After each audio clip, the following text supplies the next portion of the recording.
بسم اللہ الرحمن الرحیم. خاتون حضرات، اختر عباس کا سلام پہنچے. کبھی ہم سے غلطی ہو جائے، کوئی گناہ ہو جائے، کمی کوتاہی ہو جائے تو سب سے بڑی فکر اس بات کی ہوتی ہے کہ اللہ معاف کر دے، اور معافی کے ساتھ ہی ایک التجا یہ ہوتی ہے کہ اللہ اس کا پردہ رکھ لے، جو شرم ہماری رہ گئی ہے وہ رہ جائے اور ساتھ والے کو بھی خبر نہ ہو، نہ رشتہ داروں کو، نہ عزیزوں کو. یہ بہت بڑی آرزو ہوتی ہے، اور اس وقت تو بندے کا رو رو کے برا حال ہوتا ہے. رات کو، دن کو، جب جب موقع ملتا ہے دعا کرتے ہوئے یہی آرزو ہوتی ہے. یہ غلطی کسی لڑکی سے ہو جائے تو اب سوچو کہ اس کا درد اور اس کی طلب اس سے 100 گنا بڑھ جاتی ہے. اسے اپنے جسم کا بھی ڈر ہوتا ہے، اسے اپنی روح کا بھی ڈر ہوتا ہے، اللہ کے ناراض ہونے کا اور روٹھنے کا بھی ڈر ہوتا ہے، بدنامی اور رسوائی کا بھی ڈر ہوتا ہے.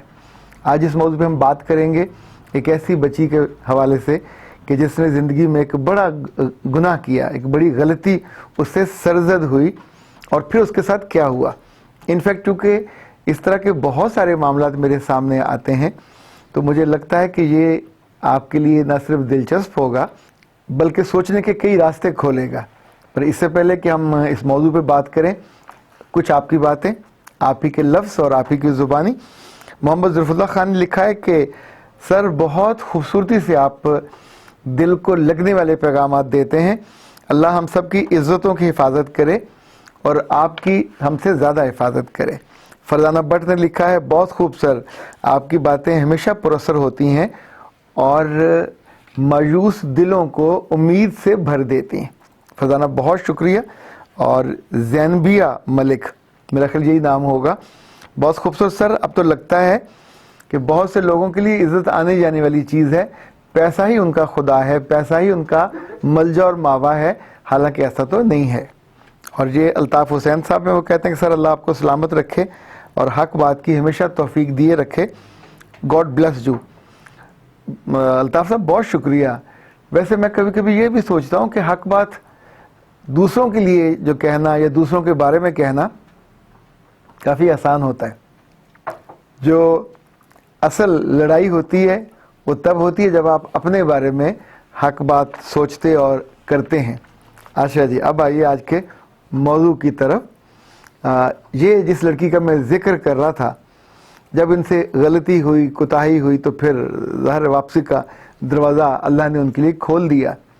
جب آپ روتے ہیں، کرلاتے ہیں اور سجدے میں جاتے ہیں اور اس وقت آپ کے دل پہ بہت بوجھ ہوتا ہے، کچھ دنوں کے بعد ممکن ہے آپ کی عبادت کی زیادہ ہونے کی وجہ سے، ممکن ہے آپ کے معافی کی طلب زیادہ ہونے کی وجہ سے، تیسرا بہت ممکن ہے اللہ کی مہربانی کا جو دریا ہے وہ زیادہ اس وقت رواں ہو، اس کی لہریں زیادہ تیزی سے اٹھ رہی ہوں اور آپ کی باری آ جائے. آپ کی لیے معافی کی جو کیفیت تھی وہ آپ کے دل کو علم ہو جاتا ہے، دل میں سکون اور ٹھنڈک پڑ جاتی ہے کہ ہاں مجھے لگتا ہے کہ میری جو غلطی تھی وہ میرے رب نے معاف کر دی ہے. تو معافی میں آپ کے پوری روح میں اور دل میں اور جسم میں ایک ٹھنڈک سی اتر جاتی. اس لڑکی کا کہنا ہے کہ سر میں اس لحاظ سے بہت مطمئن ہوں، شاداب ہوں، خوش ہوں کہ میرے اندر معافی اتر آئی ہے اور مجھے لگتا ہے کہ میرے رب نے مجھ کو معاف کر دیا.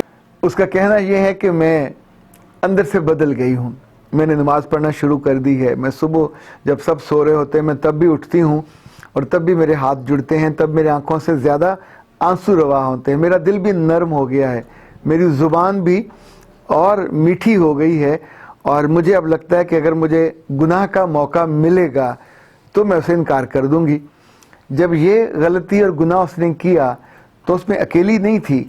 گناہ جب بھی ہوتا ہے دو لوگ مل کے کرتے ہیں، اور ایک کی زبردستی سے یہ نہیں ہوتا، دونوں کی آمادگی سے ہوتا ہے. بعد میں جس کو زیادہ احساس ہو، اگر وہ چاہے تو ملبہ دوسرے پہ ڈال دے، دوسرے کو ظالم قرار دے دے، دوسرے کو جھوٹا قرار دے، جیسے عام طور پہ ہم کرتے ہیں بلیم گیم میں. اس لڑکی نے بھی وہی کام کیا.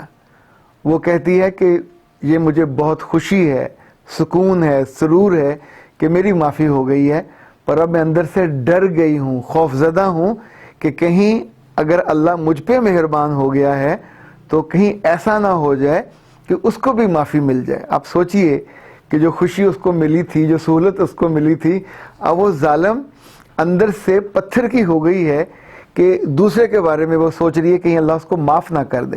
یہ کیا سوچ ہے؟ یعنی آپ نے غلطی کی، اس نے بھی غلطی کی، دونوں نے ایک ہی غلطی کی، دونوں نے ایک جیسا گناہ کیا، آپ روئے اور آپ کو معافی مل گئی. تو کیا اگر وہ رویا ہوگا اس کو احساس نہیں ہوا ہوگا؟ اگر وہ پتھر کا ہوا تو احساس نہیں ہوا ہوگا، معافی نہیں ملے گی.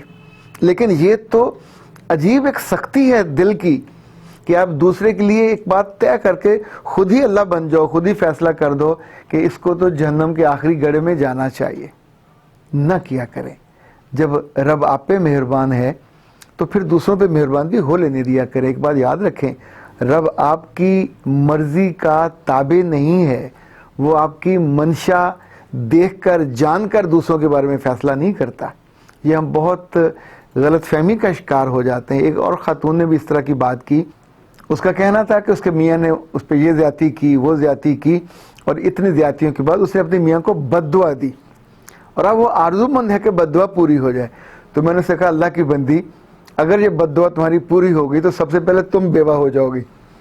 اگر تم بیوہ نہیں ہوتی اور اس کو پتہ چل جاتا تمہاری بد دعا کا، تم متعلقہ ہو جاؤ گی. تمہارے بچوں کے سر سے باپ کا سایہ اٹھ جائے گا. تمہارا گھر جو چل رہا ہے، تم تو کچھ کما نہیں رہی، تم تو گھر کو لے کے صرف چل رہی ہو. افورڈ وہ کرتا ہے، کماتا وہ ہے، ایفرٹ وہ کرتا ہے، محنت وہ کرتا ہے، مشقت وہ کرتا ہے، اور تم کسی ایک بات پہ جذباتی ہو کے اس کو بد دعا دے کے اب اس بد دعا کے سرہانے بھی بیٹھ جانا، یہ اور بھی ظلم کی بات ہے. یعنی آپ اندازہ کیجئے کہ ہم ایسی مزری میں اپنے آپ کو ڈال دیتے ہیں کہ جس میں نہیں ڈالنا چاہیے. اول تو اللہ معاف کرے، اپنے پیاروں کو دینی نہیں چاہیے بد دعا، اور اگر دے دی ہے تو پھر اللہ سے معافی مانگنی چاہیے. اس کے لیے بھی ہدایت کی مانگنی چاہیے، اپنے لیے بھی مانگنی چاہیے، تاکہ آپ کی زندگی کسی اور بڑے دکھ کا اور کرب کا شکار نہ ہو جائے. اب ہمیں واپس پہلے کی طرف آتے ہیں. اس بچی کو میں نے یہ کہا کہ اللہ کی بندی، اگر اللہ اس کو معاف کر دیتا ہے تو تم اس کو یہ دیکھو کہ ہم سب عام طور پہ زندگی کے بار بار ہم امتحان دیتے ہیں. جب امتحان کا وقت ہوتا ہے 3 گھنٹے ہوتے ہیں، اس میں ممتحن ہوتا ہے، انویجیلیٹرز ہوتے ہیں، پیپر سب کے سامنے ہوتا ہے. کوئی چوری کرے اور پکڑی جائے تو سزا ملتی ہے، کوئی چوری کرے اور نہ پکڑی جائے تو وہ آرام سے لکھتا رہتا ہے. سوال سب کو حل کرنے پڑتے ہیں. کوئی امیر ہو، کوئی غریب ہو، کوئی گناہ گار ہو، کوئی نیک ہو، وہ جو ٹائم ہے 3 گھنٹے کا وہ سب کو ملتا ہے. ایسا نہیں ہوتا کہ آپ بہت خوبصورت ہیں تو آپ کو زیادہ وقت مل جائے، کوئی کم صورت ہے تو اسے دھکے مار کے باہر نکال دیا جائے، کوئی ایروگنٹ ہے تو اس کو وہی موقع پر اس کا پیپر پھاڑ دیا جائے اور اسے پیپر دینے کا حق ہی نہ دیا جائے. رب کی دنیا میں جو کلیہ جو معمول ہے وہ یہ کہ وہ سب کو ایک جیسا موقع دیتا ہے. اگر آپ نے محنت کر کے توبہ لے لی تو وہ بھی محنت کر کے توبہ کیوں نہیں کر سکتا؟ اگر آپ اللہ کے قریب ہو گئے اور آپ کے آنسو اس کے ہاں قبول ہو گئے تو اس کے آنسو بھی تو قبول ہو سکتے ہیں. پھر ہم یہ کیوں چاہتے ہیں کہ میں تو میٹھا میٹھا کر لوں اور دوسرے کو دیکھیں؟ گناہ میں آپ دونوں شریک تھے، اگر تو سزا ملنی اس کو تو پھر آپ کو بھی ملے گی. ایسا نہیں ہو سکتا کہ اس کے لیے ساری سزا اور آپ کو پھر بچ جائیں. پھر کلیہ قانون تو دونوں پہ لگے گا. تو بجائے اس کے کہ اللہ کے سخت کلیہ کو دعوت دی، فیصلہ کرنے پہ قادر بھی رب ہے، اختیار بھی اس کا ہے، مرضی بھی اس کی ہے، منشا بھی اس کی ہے، دنیا بھی اس کی ہے، یہ فیصلہ اسی کو کرنے دینا چاہیے. دوسروں کو لازماً سزا دینے کے چکر میں اس سزا میں خود نہ اپنے آپ کو پسوا دیں. پھر یہ بھی ہوتا ہے کہ یا اللہ اس کو اگر بخشنا ہے تو پھر مجھے مت بخشنا، اگر وہ جنت میں جائے گا تو میں جنت میں نہیں جاؤں گی، وہ جہنم میں جاتا ہے تو اگر مجھے بھی جانا پڑے تو میں بھی چلی جاتی ہوں. یہ بہت ہی نانسنس قسم کا طرز ہے سوچ. بہت سے لوگ اس طرح کی منفی سوچ کے حامل ہوتے ہیں. ہمارے بچپن میں ایک کہانی ہم نے سنی تھی کہ 2 دوست سیر پہ گئے، انہیں ایک جنی ملی، اور دوست بظاہر عام طور پہ وہی ہوتے ہیں ایک دوسرے سے جڑے ہوئے. تو جنی نے کہا کہ 2 فرمائشیں کرو، میں پوری کر دیتی ہوں. تو جو ایک دوست تھی اس نے کہا کہ پہلی فرمائش ہے کہ مجھے دنیا کی سب سے خوبصورت لڑکی بنا دے. تو جنی نے بنا دیا. پھر اس نے کہا کہ مجھے ایک بہت ہی شاندار کئی ایکڑ کا گھر بنا دو. جنی نے وہ بھی بنا دیا. اب دوسری نے دیکھا، دیکھ کے اس کے تو آنکھوں میں وہ کہتے نا خون اتر آیا. اب فرمائشیں اس کے پاس بھی 2 تھیں. اس نے کہا میری پہلی فرمائش پوری کرو گی؟ تو جنی نے کہا ہاں. اس نے کہا اس کو واپس بدصورت بنا دو. تو جنی نے بنا دیا. پھر اس نے دوسری فرمائش سوچی اور کہا کہ یہ تم نے اس کو گھر دیا اس کو بھی برباد کر دو، تو اس نے وہ بھی برباد کر دیا۔